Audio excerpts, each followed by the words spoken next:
এবার কেয়ার হাসপাতালে আছেন সহকর্মী মাহতাব মিনহাজ। সর্বশেষ পরিস্থিতি জানতে যুক্ত হচ্ছি তার সঙ্গে। মাহতাব, বেগম খালেদা জিয়ার শারীরিক পরিস্থিতি কি তথ্য আছে আপনার কাছে, এবং ভোরবেলা যে লন্ডন নিয়ে যাওয়া হবে সেই প্রস্তুতি সম্পর্কে কি খবর আছে আপনার কাছে?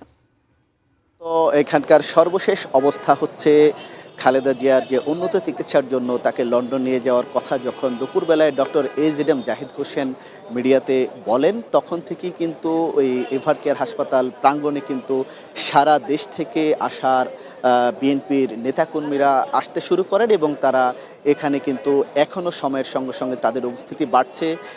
সবাই কিন্তু এখানে উদ্বেগ প্রকাশ করছেন, উৎকণ্ঠা প্রকাশ করছেন, সবাই তার জন্য মোনাজাত করছেন, কেউ আহাজারিও করছেন, আমরা এমনটি দেখতে পেয়েছি। আর হাসপাতালের ভিতরে অর্থাৎ খালেদা জিয়ার যে সংকটাপন্ন অবস্থা আপনি যেমনটি জানেন, এই মুহূর্তে কিন্তু তার সেই চিকিৎসাটি চলার পাশাপাশি তাকে লন্ডন নিয়ে যাওয়ার যে প্রক্রিয়া, অর্থাৎ যে লজিস্টিক বিষয়গুলো রয়েছে, পাশাপাশি তার যে চিকিৎসকদের যে নিবিড় পর্যবেক্ষণ, সেই নিবিড় পর্যবেক্ষণটি চলছে।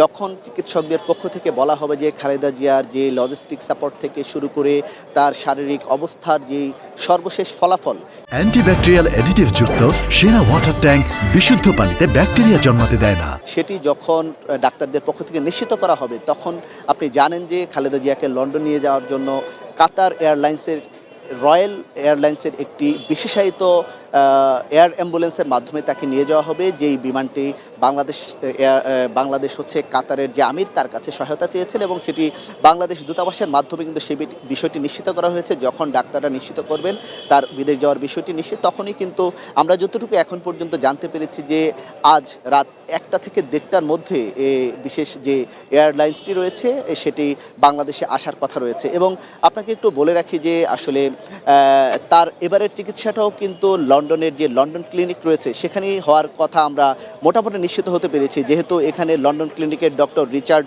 বিলে রয়েছেন। এবং এর আগেও কিন্তু আমরা জানি যে বেগম খালেদা জিয়া চলতি বছরের জানুয়ারিতেই উন্নত চিকিৎসার জন্য লন্ডনে গিয়েছিলেন।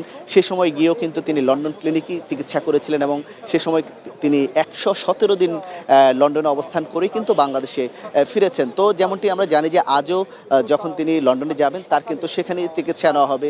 এবং তাকে আমরা যতটুকু জানতে পেরেছি যে আসলে রাতে যখন তাকে এয়ারলাইন্সের কাছে নিয়ে যাওয়া হবে, অর্থাৎ এয়ারপোর্টে নিয়ে যাওয়া হবে, আমরা যতটুকু জানতে পেরেছি যে এভার কেয়ার হাসপাতালের পাশে একটি মাঠ রয়েছে, সেখানে একটি বিশেষায়িত একটি হেলিকপ্টার আসবে যেটির মধ্যে মেডিকেলের সমস্ত সাপোর্ট থাকবে। সেই হেলিকপ্টারে করে তাকে এয়ারপোর্টে নিয়ে যাওয়া হবে। এখানকার সর্বশেষ অবস্থা যদি আপনাকে বলি, এখানে যারা রাজনৈতিক নেতাকর্মী রয়েছেন বিএনপির, তারা কিন্তু এখানে উৎকণ্ঠার মধ্যে রয়েছেন, উদ্বেগের মধ্যে রয়েছেন। সারা দেশের মানুষ যেমন তার জন্য দোয়া করছেন, তারাও কিন্তু দোয়া করছেন। তো মুন্নি, আমার কাছে এভার কেয়ার প্রাঙ্গণ থেকে এই পর্যন্তই রয়েছে শেষ।